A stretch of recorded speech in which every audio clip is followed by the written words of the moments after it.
So hello and welcome to Defense Study Capsule. I hope you all are doing well and preparing for your NDA examination जो कि आपका परसों का exam है, उसके लिए आपने तैयारी अच्छे से कर ली होगी. This video is regarding the most important things that you need to keep in mind while you are giving your examination, या फिर कैसे आपको पेपर अटेम्प्ट करना चाहिए, कि क्या डूज एंड डोंट्स रहते हैं जब आप पेपर दे रहे हो, कौन से टाइप के क्वेश्चन अटेम्प्ट करने हैं, कितने करने हैं, और कट ऑफ क्या रह सकती है, और कितने मिनिमम क्वेश्चन आपको दोनों में अटेम्प्ट करने चाहिए, मैथ्स या और गैट में, ताकि आपकी कट ऑफ इजीली क्लियर हो जाए, रिस्क भी नहीं आ रहा है ज्यादा. ठीक है, सो इस चीज के बारे में डिस्कस करेंगे. अगर चैनल पर नया हो तो सब्सक्राइब कर देना और वीडियो को शेयर करना. My name is Sachin Upadhyay, you are watching defence study capsule. Let's get start.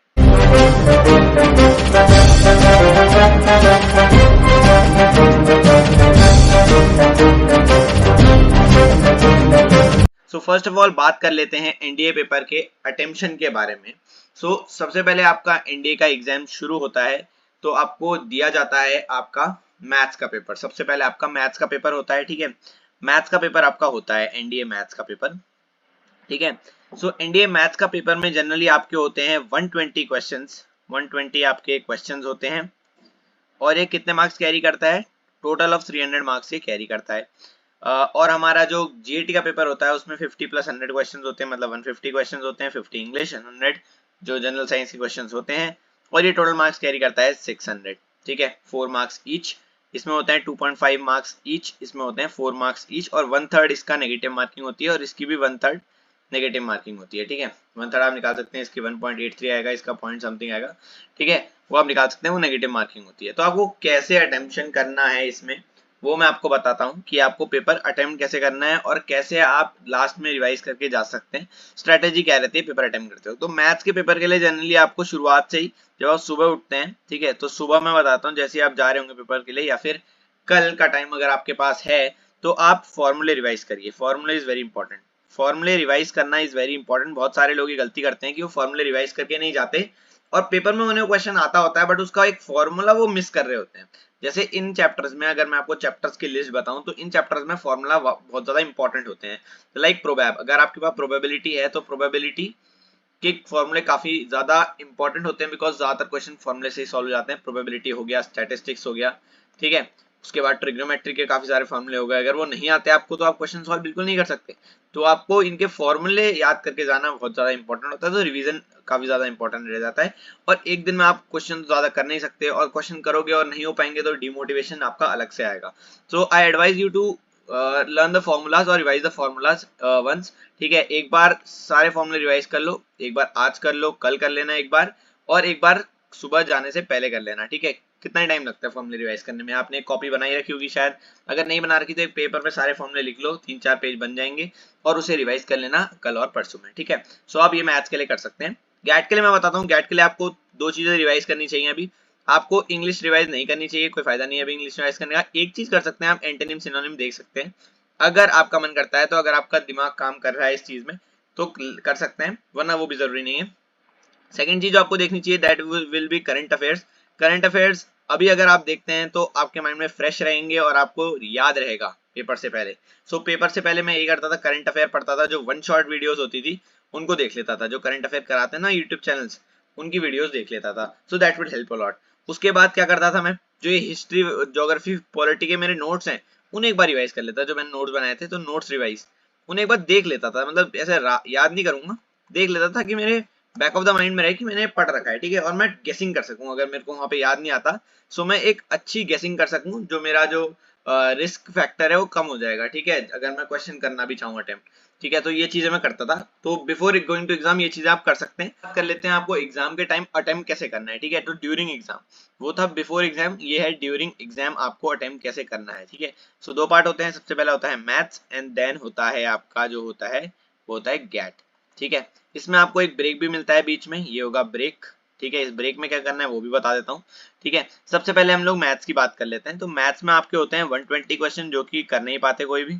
जरूरी नहीं कि आप सारे कर दो, बहुत कम लोग होते हैं, सारे तो मुश्किल ही कोई कर पाता होगा क्योंकि टाइम बाउंडेशन रहती है. ठीक है, 120 क्वेश्चन होते हैं. ठीक है, सो आपको अटेम्प्ट कैसे करना है? सबसे पहले आपको 15 मिनट्स आपको पेपर पढ़ना है. ठीक है, पेपर पढ़ना है. अब ज्यादातर स्टूडेंट्स क्या करते हैं, डायरेक्ट पेपर शुरू कर देते हैं, और उनका एक स्टाइल होता है कि या तो पेपर स्टार्टिंग से शुरू करो या तो एंडिंग से शुरू करो. ठीक है, हाँ, कुछ लोगों के लिए वर्क कर सकता है स्टार्टिंग और एंडिंग वाला, बट सबके लिए नहीं। सबके लिए अगर आपको अच्छा स्कोर करना है तो आपको अपनी पर्टिकुलर स्ट्रैटेजी बनानी होती है, वो बताता हूँ कैसे बनाते हैं। 15 मिनट्स में आपको स्ट्रैटेजी बिल्ड करनी है, जिससे आपके आगे के बहुत सारे मतलब हाफ एन आवर सेव हो सकता है आपका, ठीक है, और क्वेश्चन भी ज्यादा हो सकते हैं। कैसे हो सकते हैं? आप पूरा पेपर पढ़िए, उस क्वेश्चन को ध्यान ध्यान से पढ़िए, उसका टॉपिक नोट करिए, क्योंकि आप टॉपिक तो पता ही लगा सकते हैं। अगर आपने वो टॉपिक, अगर आपको क्वेश्चन पढ़ते हैं आप, तो आपको टॉपिक पता लग जाता है, ट्रिग्नोमेट्री का है, स्टैटिस्टिक्स का है, कोनिक सेक्शन का है, किस टॉपिक का है। तो आपको टॉपिक पता है और आपने अपने पढ़ भी रखे हैं टॉपिक, और आपको कॉन्फिडेंस पता है मेरा किस में ज्यादा कॉन्फिडेंस, किस में कम है। तो मैंने पहले ही वीडियोस में बता रखा है कि आप 3 चीजें कर सकते हैं। जो टॉपिक आपको अच्छे से आता है उसमें डबल टिक लगाइए, ये वाले टॉपिक्स होगा अच्छे से आते हैं, जो आपने अच्छे से पढ़ रखे हैं, बहुत क्वेश्चंस करके और आपको लगता है क्वेश्चन हो जाएगा, ठीक है, उसमें डबल टिक लगा दीजिए। सिंगल टिक वाले क्वेश्चन जो होंगे, जो आपको नॉर्मल आते हैं, जो आपने चैप्टर तो पढ़ रखा है बट आपको इतना कॉन्फिडेंस नहीं है, और जो चैप्टर आपने पढ़ ही नहीं रखे उन्हें आप सर्कल कर दीजिए, ताकि उन क्वेश्चन को आप पढ़े ही ना, आपका टाइम ही ना वेस्ट हो आगे जाके, ठीक है। टॉपिक ही हटा दिया आपने, ठीक है, तो उससे आपका टाइम जो है वो काफी सेव हो जाएगा। सो ये तीन चीज आपको करनी है। जैसे आपका पेपर पूरा ये डबल टिक, सिंगल टिक और सर्कल से भर गया, आप 15 मिनट्स ले लीजिए इसमें, 15 to 20। अब आप आराम से डबल टिक वाले करने शुरू कर दीजिए, चाहे वो कहीं पे भी हो, स्टार्टिंग में हो, एंडिंग में हो, कहीं से भी हो, वो आप डबल टिक वाले करने लीजिए, बिकॉज उसमें आपका टाइम नहीं लगेगा। किसी आप क्वेश्चन में अटक रहे हैं डबल टिक वाले को, तो स्किप भी कर सकते हैं।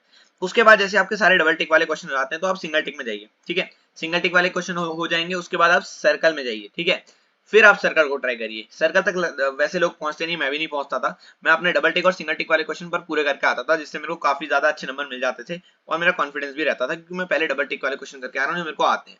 तो जो क्वेश्चन आप पहले कर लेते हैं, जो आपको आते हैं, तो उससे आपको कॉन्फिडेंस बिल्ड होता है। बट अगर आप रैंडमली शुरुआत से क्वेश्चन करने लग जाओ, तो कुछ क्वेश्चन ऐसे भी होंगे जो आपने नहीं पढ़ रखे होंगे, उससे आपको डिमोटिवेशन आएगा कि यार ये तो मैंने नहीं पढ़ रखा, एक और क्वेश्चन मैंने नहीं पढ़ रखा।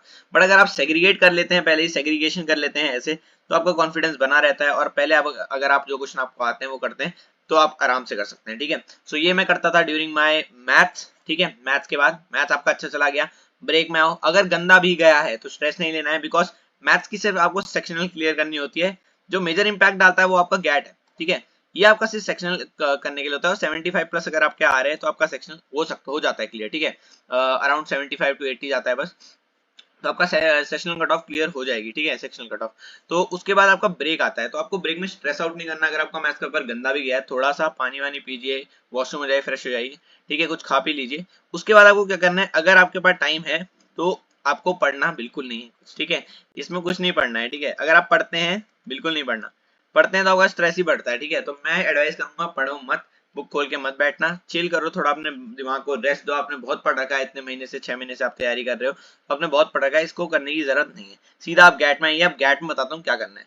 सबसे पहले लोग क्या करते हैं, इंग्लिश का पेपर अटेम्प्ट करते हैं, जो कि सही भी है। इंग्लिश का पेपर अटेम्प्ट करने से आपको क्या होता है कि शुरुआत में दिमाग लगता है, दैट्स गुड, ठीक है। इंग्लिश का पेपर आपको सबसे पहले अटेम्प्ट करना है। इंग्लिश के पेपर में शुरुआत में आपका अच्छा दिमाग लग जाता है, बिकॉज शुरुआत में आपका दिमाग फ्रेश होता है, और इंग्लिश में थोड़ा रीजन करना पड़ता है आपको कि कौन सा एंटोनिम सही होगा, कौन सा सिनोनिम सही होगा, कौन सा एरर आएगा, ठीक है। तो ये काफी सही है, आपको शुरुआत में अच्छे क्वेश्चंस कर लेने हैं इसमें, ठीक है। ओके, सो इसमें आपने मान लिया 30 to 40 क्वेश्चन आप कर सकते हैं, ठीक है, आराम से क्वेश्चन कर सकते हैं, ठीक है, हो गया। उसके बाद आपको इंग्लिश का आपका पोर्शन हो गया, तो जीएटी में आपको सेकंड में जाना है साइंस पे, बिकॉज साइंस के क्वेश्चन काफी अच्छे होते हैं और आसानी से हो जाते हैं, और अच्छे मतलब अच्छी क्वांटिटी में होते हैं, वो कहना चाह रहा हूँ, और आसानी से हो जाते हैं, ठीक है। उसके बाद आपको जाना है अपने करंट अफेयर वाले पोर्शन में। करंट अफेयर आप कर लेते हैं, बिकॉज आपकी फ्रेश पढ़ रखी है अभी आपने करंट अफेयर। अगर आप ज्यादा पेपर में घुसेंगे तो आप वो भूलने लग जाएंगे करंट अफेयर, तो आप करंट अफेयर पहले कर लीजिए। उसके बाद जाके आप वो हिस्ट्री ज्योग्राफी पॉलिटी वाला पोर्शन छुइए, ठीक है।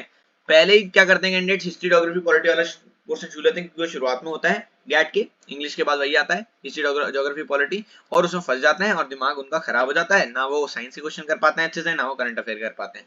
तो पहले science, then current affair, then history, ठीक है। और एक बार अगर आपका मैथ्स का पेपर गंदा गया तो आप उस हिसाब से मैनेज करते हुए चलिए। रिस्क फैक्टर आपका इंक्रीज होता है, डिक्रीज होता है, ठीक है। अगर आपका मैथ्स मतलब अच्छा गया है तो आप यहाँ पे रिस्क कम लेंगे, रिस्क लेस, ठीक है, रिस्क लेस।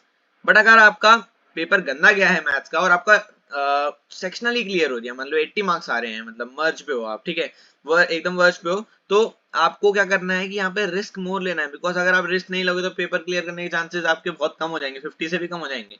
बट अगर आप रिस्क लेते हो तो क्या पता आपका पेपर क्लियर हो जाए, कुछ ऐसे मार्क्स आ जाए आपके, ठीक है, रिस्क लेने से, ठीक है।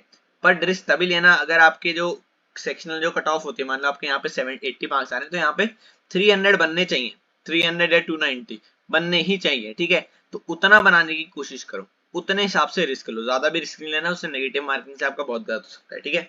तो ये सब चीजें मैं करता था ड्यूरिंग, और स्ट्रेस बिल्कुल नहीं लेना, पानी की बोतल लेके जाना पक्का, ठीक है, हाइड्रेट होने के लिए। तो स्ट्रेस बिल्कुल नहीं लेना है, पेपर अच्छे से देना है, ठीक है। All the very best to all of you and till the next video, जय हिंद।